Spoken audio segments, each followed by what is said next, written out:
धाकड़ खबर के news room से मैं आपके साथ हूं अकरम रईस खान। अगर मैं आपसे कहूं कि कांग्रेस के सांसदों ने पहले खुली चुनौती दी, अल्टीमेटम दिया और फिर नरेंद्र मोदी का लोकसभा में जबरदस्त विरोध किया, खुलकर विरोध किया और किसी भाजपाई का खून नहीं खोला, तो पहली लाइन में आप कहेंगे भैया क्या फर्जी खबर बता रहे हो, क्या झूठी खबर बता रहे हो। कांग्रेस वालों में इतना दम कहां से आ गया कि वो नरेंद्र मोदी का विरोध कर दें, और भाजपा वालों का खून कब से इतना ठंडा हो गया कि नरेंद्र मोदी का विरोध हो रहा है और उनके खून में आग ना लग जाए, खून ना खोल उठे। और भोंपू मीडिया वाले जो दलाल चाटुकार दंगाई, बल्कि अब तो ईमानदार बन चुके पत्रकार हैं, उनके खून में गर्मी ना पैदा हो जाए। लेकिन मैं बोलती हुई तस्वीरों की जबानी पूरी कहानी आपके सामने रखने जा रहा हूं, जो 1 घंटे 46 मिनट के नरेंद्र मोदी के ओजस्वी भाषण से निकाल के मैंने आपके लिए तैयार की है। हालांकि आप लोगों की आदत खराब हो चुकी है, आप लोग 2 मिनट में खबर देखने के आदी हो चुके हैं। भोंपू मीडिया ने आपको यह आदत डाल दी है, लेकिन वक्त निकाल के तमाम चीजों पर गौर जरूर कीजिएगा कि क्यों खून नहीं खुला।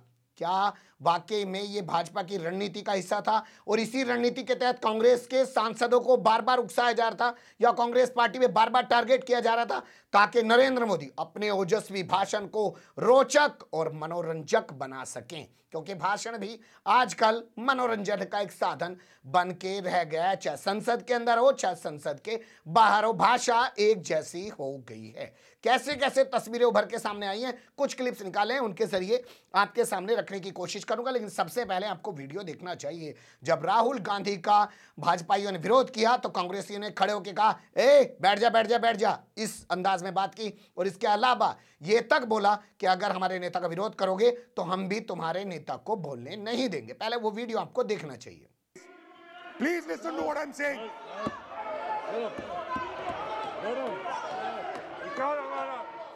बैठ जाओ बैठ जाओ बैठ जाओ बैठ जाओ बैठ जाओ बैठ जाओ बैठ जाओ बैठ जाओ बैठ जाओ। आप पहले बैठाइए। नो नो यू बोलने दे आप। No matter no matter. आपके जब नेता बोलेंगे ना, फिर हम भी खड़े होंगे उस समय। एक बात करने दीजिए। ये प्रेसिडेंशियल एड्रेस की एक गरिमा होते हैं। जब आपके प्रवक्ता बोले थे तो कोई भी नहीं खड़ा हुआ यहाँ तक। इस गरिमा को मद्देनजर ये चर्चा करना चाहिए। नेता सत्ता पक्ष का भी है, नेता विपक्ष का भी है। हमारे नेता भी बोल रहे हैं, समय हमें दिया गया, इस सूची में हम बोल रहे हैं। अगर आप ये चाहें कि हमारे नेता को बोलने में बाधा डाले जाए तो मौका हमारे भी आएंगे। आपको नेता जब यहाँ बोलने उठेंगे हम भी इस तरह की बाधा डालेंगे। ये आपको समझा रहे हैं, चेतावनी दे रहे हैं। ऐसा नहीं, हम लोग डरे हुए नहीं है, हम अपना बात रखना चाहते हैं, अधिकार है हमारा। प्लीज नो नो प्लीज बैठिए। देख लिया। अब ये वीडियो है जब राहुल गांधी बोल रहे थे उस दिन का। तो कल प्रधानमंत्री नरेंद्र मोदी पहुंचे जो है संसद और लोकसभा में, उन्होंने अपना ओजस्वी भाषण दिया। 1 घंटे 40 मिनट का भाषण है, जैसा आज उन्होंने राज्यसभा में भी भाषण दिया। लेकिन राज्यसभा वाले भाषण पे अलग से खबर आपके सामने रखने की कोशिश करूंगा। पर आप सोचिए कि इस तरीके से कांग्रेसियों ने सीधे तौर पर भारतीय जनता पार्टी के सांसदों को चैलेंज किया था कि हम विरोध करेंगे, और उन्होंने विरोध भी किया। लेकिन किसी भाजपाई ने पलट के उनका विरोध नहीं किया। क्यों नहीं किया आप लोग सोचिएगा। लेकिन सबसे पहले मैं आपके सामने क्लिप रख रहा हूं जिसमें नरेंद्र मोदी अधीर रंजन चौधरी को टारगेट करते हुए कह रहे हैं कि सुबह उठते ही मोदी मोदी करने लग जाते हो। सरकार का अंत विरोध करने की जिनको आदत लग गई है, सुबह सुबह शुरू हो जाते हैं। और यहां मैंने देखा हमारे अधीर रंजन जी कह रहे थे, क्या रखा है मोदी मोदी मोदी मोदी करते रहते हो, है यही कर रहे थे। हाँ सब लोग मोदी मोदी मोदी बोल रहे हैं, आप क्यों बोल रहे हैं?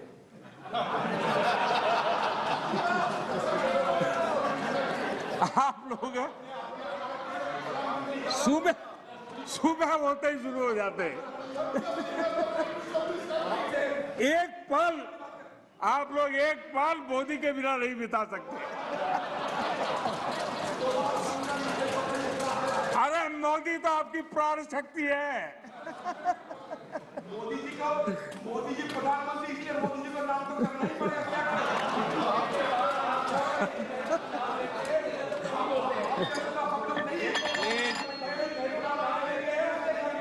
बोल रहे हैं ना, माननीय अध्यक्ष जी, चलो बैठिए। कुछ लोग देश के नौजवानों को, देश के एंटरप्रेन्योर्स को, देश के वेल्थ क्रिएटर्स को, उनको डराने में आनंद आता है, उनको भयभीत करने में आनंद आता है, उनको गुमराह करने में आनंद आता है। यहां से शुरुआत होती है। ये कुछ क्लिप हमने निकाली है, बीच का हिस्सा है, लेकिन आप खबर को समझेंगे तो यहां से आपके समझ में ज्यादा बेटर ढंग से आएगी। यानी कि नरेंद्र मोदी ने कहा कि मुझे मोदी मोदी करवाना है तो पहले इनके मुंह में शब्दों को डालना पड़ेगा कि कांग्रेसियों तुम सारा दिन मोदी मोदी करते रहते हो। इसके बाद प्रधानमंत्री नरेंद्र मोदी आगे कहते हैं कि देश के गरीबों ने 44 सीटों पर तुम्हें समेट के रख दिया है। इस देश का गरीब इतना जागरूक है कि आपको 44 सीटों पर समेट दिया, 44 सीट पे लाकर के रोक दिया। कांग्रेस 1971 से गरीबी हटाओ के नारे पर चुनाव जीतती रही थी।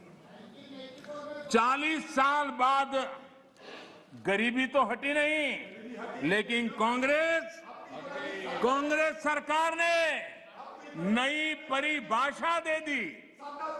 माननीय अध्यक्ष जी, देश के नौजवानों ने इन बातों को जानना बहुत जरूरी है। और अध्यक्ष जी, आप देखिए कि ये डिस्टर्ब तब करते हैं कि उनको अंदाजा आता है चोट बड़ी गहरी होने वाली है। उनको मालूम है कि मुसीबत में फंसे हैं आज, और कुछ लोग बोल करके भाग जाते हैं और झेलना ऐसे बेचारों को पड़ता है। सुन लिया आपने। अब यहां सवाल ये पैदा होता है कि भैया जब 44 सीटों पे सिमट गए हैं, ये किसी लायक नहीं रहे हैं, इनका कहीं कुछ उठ नहीं रहा है, तो देश का प्रधानमंत्री जो 56 इंच का सीना रखता है, 303 सीटों के साथ सत्ता पर काबिज है और जगह जगह कई राज्यों में उसकी सरकार है, घर में घुसकर मारने का हुनर रखता है, ईडी, सीबीआई, इनकम टैक्स तमाम चीजों का प्रयोग करना जानता है, वो फिर 44 सीटों पर सिमट चुकी पार्टी का जिक्र काहे कर रहा है? क्या इसलिए क्योंकि अपने भाषण को रोचक और मनोरंजक बनाना है? इसके अलावा अगला वीडियो मैं आपके सामने रखने जा रहा हूं, जिसमें वो कह रहे हैं कि मैं बड़े प्यार से कह रहा हूं, नाराज मत हो जाना। यानी कि पहले टॉन्ट किया जा रहा है, जानते हैं ना, उधर से रिएक्शन आएगा तभी मजा आएगा सुनने वालों को भी। कभी कभी मुझे विचार आता है कि 100 साल तक आप लोगों ने तय कर लिया है कि सत्ता में नहीं आओगे, इसलिए मैंने तैयारी कर ली है अपनी। माननीय अध्यक्ष जी, कभी कभी मैं ये विशेष बहुत प्यार से कह रहा हूं, नाराज मत हो जाना।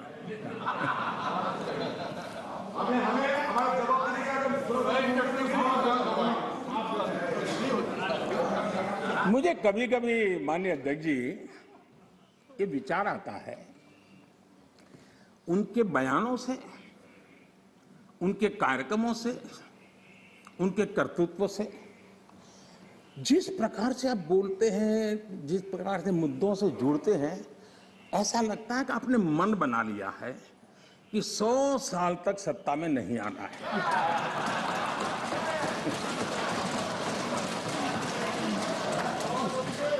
कोई ऐसा नहीं करता जी। थोड़ी सी भी आशा होती, थोड़ा सा भी लगता है हाँ यार देश की जनता फिर से फुलहार करेगी, तो ऐसा नहीं करते जी। और इसलिए खैर अब आपने ही तय कर लिया है 100 साल के लिए, तो फिर मैंने भी तैयारी कर ली है।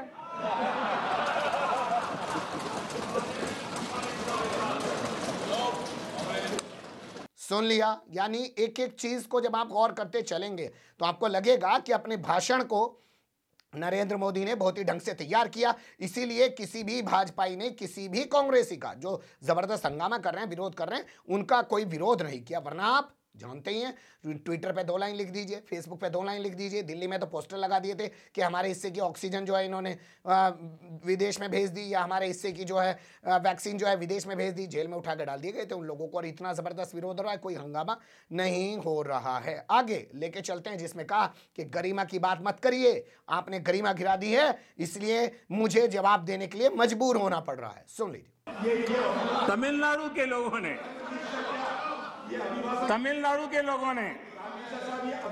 प्लीज प्लीज तमिलनाडु, मैं इसके लिए सहमत हूं। आप कागज लेके बाद में बोल लेना। अगर आप उस मर्यादा का पालन करते और इस जगह का उपयोग न करते, और बड़ा दुर्भाग्य है देश का कि सदन जैसी पवित्र जगह देश के लिए काम आनी चाहिए, उसको दल के लिए काम में लेने का जो प्रयास हो रहा है, और उसके कारण जवाब देना हमारी मजबूरी बन जाती है। जवाब देना हमारी मजबूरी बन जाती है। अब यहां सवाल यह पैदा होता है, भैया 44 सीटों की पार्टी, ऐसा आपको क्या मजबूर कर दिया? अगर उसके एक नेता ने, राहुल गांधी ने खड़े होकर सदन में बोल दिया तो आपको क्या फर्क पड़ रहा है? क्यों उन पे इतना ध्यान दे रहे हो? जब वो कुछ है नहीं, उनकी कोई वक़्त नहीं है, खत्म हो चुके हैं, फिर भी आप उन पे इतना ध्यान दिए जा रहे हो। क्यों इतना ध्यान दिए जा रहे हो? ये बता रहा है कि आप वाकई में अंदर से बहुत ज्यादा डरे हुए हो, और जब डरा हुआ आदमी होता है वो ज्यादा बोल के अपने आप को सूरमा भोपाली, हालांकि तो भोपाल का नाम ही बदलने जा रहे हैं, भोजपाल कर रहे हैं, सूरमा भोजपाली दिखाने की कोशिश करता रहता है। अगर आप नहीं चाहते हैं तो मैं बैठ जाता हूं और आप बोल सकते हैं, सुन लीजिए वो भी। आज खुले में शौच से देश के गांव भी मुक्त हुए हैं। कौन खुश नहीं है? कौन खुश है?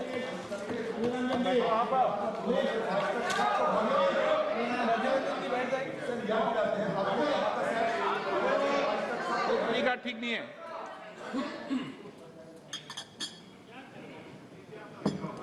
हो गया? नहीं प्लीज अधीर रंजन, मैं बैठने के लिए तैयार हूं। आप बोलिए। नहीं नहीं प्लीज अधीर जी। आपको धन्यवाद करके शुरू करूं? बहुत बहुत धन्यवाद।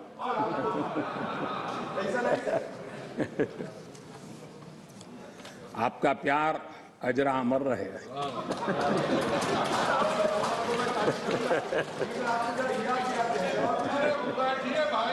Please please please.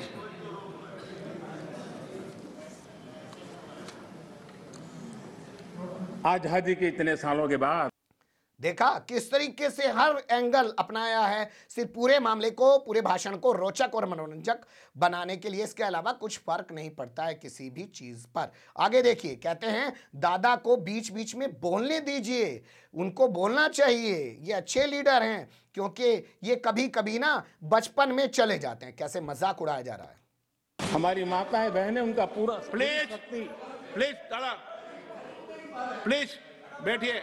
आपको मैंने पर्याप्त मौका दिया, तरीका ठीक नहीं है। दादा नहीं, दादा को बीच बीच में मौका देना चाहिए, क्योंकि दादा उम्र के इस पड़ाव में भी बचपना का मजा लेते रहते हैं।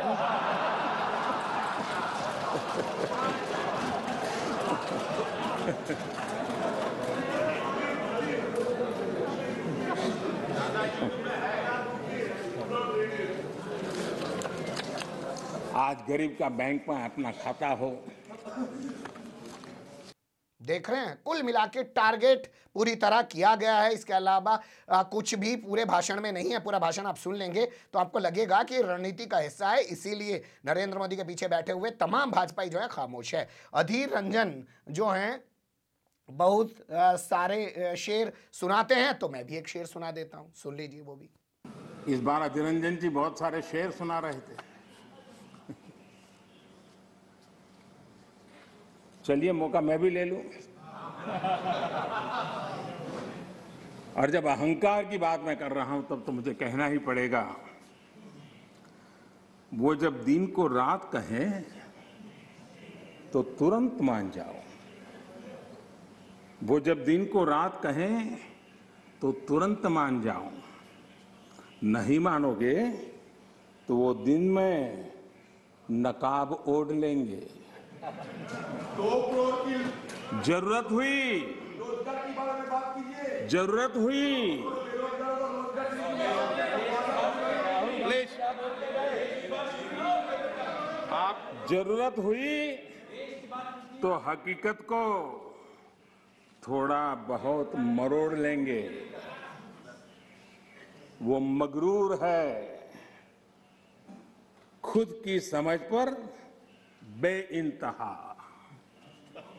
उन्हें आईना मत दिखाओ, इन्हें आईना मत दिखाओ, वो आईने को भी तोड़ देंगे।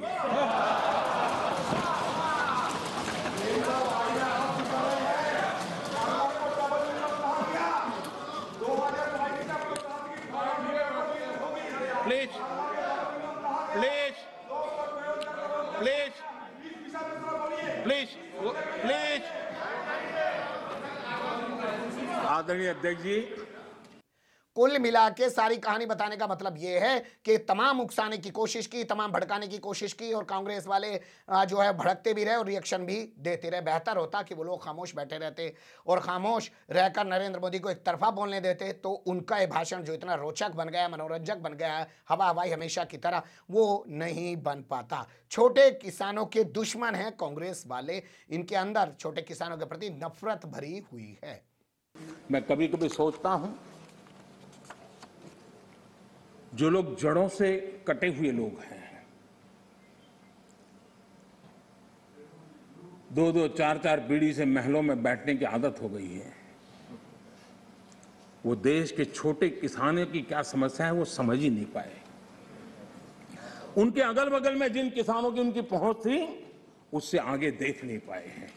और मैं कभी ऐसे लोगों को पूछना चाहता हूं कि छोटे किसानों के प्रति आपकी इतनी नफरत क्यों है? क्या आप छोटे किसानों के कल्याण के लिए आप रोड़े अटकाते रहते हो? छोटे किसानों को इस संकट में डालते हो? माननीय अध्यक्ष जी, अगर गरीबी से मुक्ति चाहिए तो हमें हमारे छोटे किसानों को मजबूत बनाना होगा। ग्रामीण अर्थव्यवस्था को मजबूत बनाना है तो हमारे छोटे किसानों को मजबूत बनाना होगा। अब इस पर भी कांग्रेस वाले रिएक्शन दे रहे हैं। रिएक्शन देने की जरूरत ही नहीं थी। यहां पे अगर कांग्रेस वाले जरा सी भी रणनीति अपनाते और वो अगर रिएक्शन ना देते तो नरेंद्र मोदी का ये भाषण किसी काम का नहीं रह जाता। ऐसा लगता है कि एक तरफा खड़े होकर उन्होंने बोल दिया। अब इसके अलावा आगे रखते हैं कि कांग्रेस ने कोरोना फैलाने में अपनी अहम भूमिका निभाई है, उसने मुफ्त में टिकट बांटे हैं। ये भी सुन लीजिए। माननीय अध्यक्ष जी, कोरोना एक वैश्विक महामारी थी, लेकिन उसे भी दलगत राजनीति के लिए उपयोग में लाया जाए, क्या ये मानवता के लिए अच्छा है? भारत जैसे, आपको मैं मौका दूं, प्लीज प्लीज। माननीय अध्यक्ष जी, मैंने प्लीज अधीर रंजन जी, आपको पर्याप्त समय माननीय अध्यक्ष जी,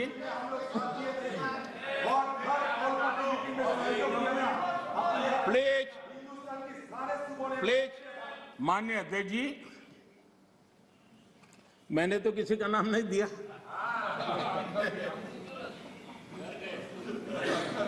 कोई भी टोपी पहन लेने की क्या जरूरत है जी? अरे क्यों? लेकिन जब आप खड़े ही हो गए तो अब मैं नाम दे करके बोलना चाहता हूं। अब आप खड़े ही हो गए हैं तो मैं नाम दे करके बोलना चाहता हूं। इस कोरोना काल में कांग्रेस ने तो हद कर दी।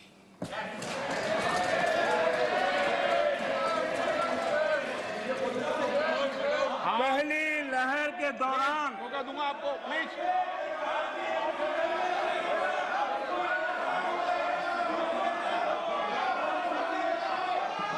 देखिए माननीय सदस्य, प्लीज बैठिए, ये तरीका ठीक नहीं है। आपको मैंने पर्याप्त, प्लीज बैठिए, please please please please please. माननीय अध्यक्ष जी, अभी तो मैंने सिर्फ इतना का हद कर दी। प्लीज। पहली लहर के दौरान आपको मैंने देश जब पर्याप्त अवसर दिया था, मैंने लॉकडाउन का पालन कर रहा था, जब WHO दुनिया भर के लोगों को सलाह देता था, सारे हेल्थ एक्सपर्ट कह रहे थे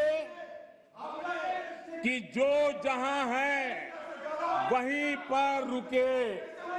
सारी दुनिया में यह संदेश दिया जाता था, क्योंकि मनुष्य जहां जाएगा, अगर वो कोरोना से संक्रमित है तो कोरोना साथ ले जाएगा।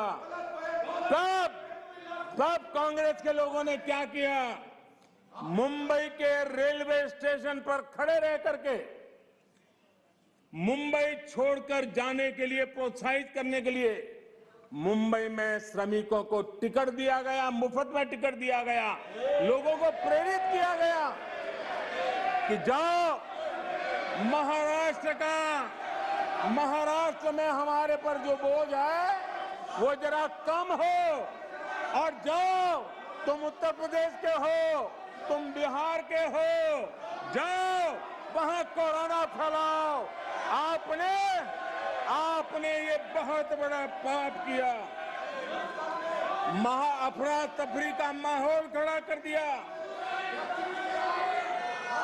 आपने हमारे श्रमिक भाइयों बहनों को अनेक परेशानियों में धकेल दिया। और माननीय अध्यक्ष जी, उस समय दिल्ली में ऐसी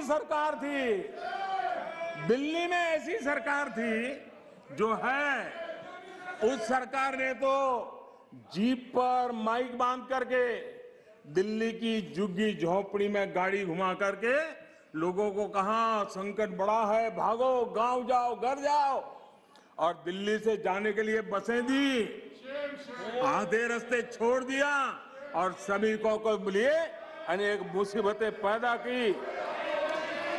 और उसका कारण हुआ कि यूपी में, उत्तराखंड में, पंजाब में जिस कोरोना की इतनी गति नहीं थी, इतनी तीव्रता नहीं थी, इस पाप के कारण कोरोना ने वहां भी अपनी लपेट में ले लिया।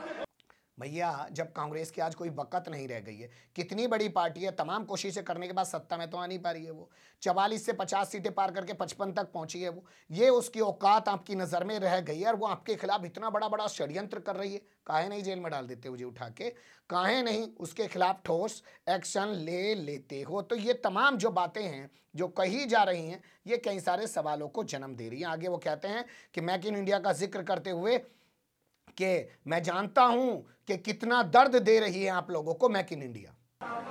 मेक इन इंडिया का मजाक उड़ाया गया, और आज देश की युवा शक्ति ने, देश के एंटरप्रेन्योर ने करके दिखाया है। आप मजाक के विषय बन गए हो।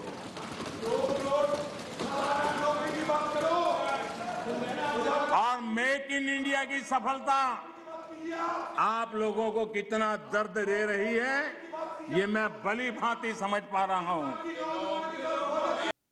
अब बताइए, मेक इन इंडिया का भी जिक्र कर रहे हैं तो पहले उन पे टारगेट कर रहे हैं, उन्हें उकसा रहे हैं। और आप जानते ही हैं सामने कौन है, अधीर रंजन चौधरी, बंगाली हैं वो। बंगाली लोग इतना झेलते नहीं है, ममता बनर्जी को आप जानते हैं, वो फौरन रिएक्ट करते हैं, और रिएक्ट हुआ भी उनकी तरफ से, और इनके भाषण में जो है मजा आ गया, ये शब्द ये खुद भी इस्तेमाल कर रहे हैं। पहले प्रधानमंत्री नेहरू का भी जिक्र किया गया, और इस बात को लेकर भी मजाक उड़ाई गई कि उन्होंने लाल किले से भाषण दिया। उस टोन को थोड़ा गौर से सुनने की कोशिश कीजिएगा जिसमें कहा गया कि लाल किले से भाषण दिया। सुन लीजिए।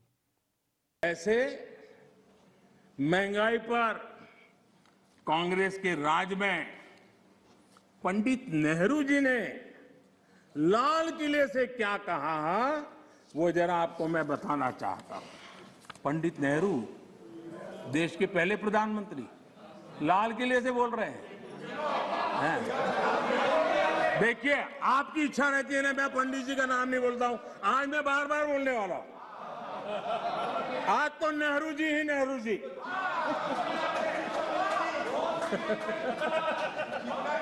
मजा लीजिए आज। आपके नेता कहेंगे मजा आ गया। सुन लिया आपने, लाल किले से भाषण दिया गया। क्या आप ये कहना चाह रहे हैं कि आपको लाल किला पसंद नहीं है? लाल किले से उस वक्त भाषण नहीं दिया जाना चाहिए था, कोई और जगह चुनी जानी चाहिए थी, या आप आज उस इतिहास को मिटा के कहीं और से भाषण देने की सोच रखते हैं? पर कुल मिला के ये है कि ये भी एक कोशिश थी कांग्रेस को उकसाने की, उनकी तरफ से रिएक्शन लेने की। रिएक्शन आया भी, और इन्होंने अपनी बात को आगे जारी रखा उसी क्रम में, और नेहरू को लेकर एक बार फिर से बात की, और कांग्रेसियों पर कहा कि मैं आपकी प्यास बुझा रहा हूं बार बार नेहरू का नाम लेकर। कांग्रेस को अब कर्तव्य की बात चुभने लगी है। आप लोग, अधीर रंजन जी, आप बैठिए। अरे आपकी जिंदगी बोलते रहना है, आपका वही काम है। मान्य अध्यक्ष जी, मान्य अध्यक्ष जी, आप लोग, मान्य अध्यक्ष जी, आप लोग कहते रहते हैं कि मोदी जी नेहरू जी का नाम नहीं लेते हैं, तो आज मैं आपकी मुराद बराबर पूरी कर रहा हूं, आपकी प्यास बुझा रहा हूं। ये भी सुन लिया आपने। हालांकि आप लोग इतना सुन नहीं पाएंगे, ये भी मैं जानता हूं। टुकड़े टुकड़े गैंग वाली बात यहाँ पे करते नहीं हैं, वो तमाम लोगों के सामने आ चुकी है। उससे सब लोग जो है वाकिफ़ ही हैं। ये तमाम चीज़ें रखना मुझे लगता है ज़्यादा बेहतर यहाँ पे नहीं होगा, क्योंकि वो तो मीडिया दिखा ही रहा है कि प्रधानमंत्री नरेंद्र मोदी ने कांग्रेसियों को टुकड़े टुकड़े गैंग का नेतृत्व करने वाली पार्टी बता दिया है। ये कोशिश थी जो आपके सामने रखी। अच्छी बुरी जो भी लगी हो, कमेंट्स के रूप में आप लोग अपनी राय दे सकते हैं। खबर को लाइक कर सकते हैं, चैनल को सब्सक्राइब कर सकते हैं और ज़्यादा से ज़्यादा हमारी खबरों को शेयर कर सकते हैं। फिर ऐसे ही किसी सुलगते हुए अवलस्ते मुद्दे लेकर मैं आपके सामने हूँगा हाजिर। फिलहाल अभी मुझे दें इजाज़त।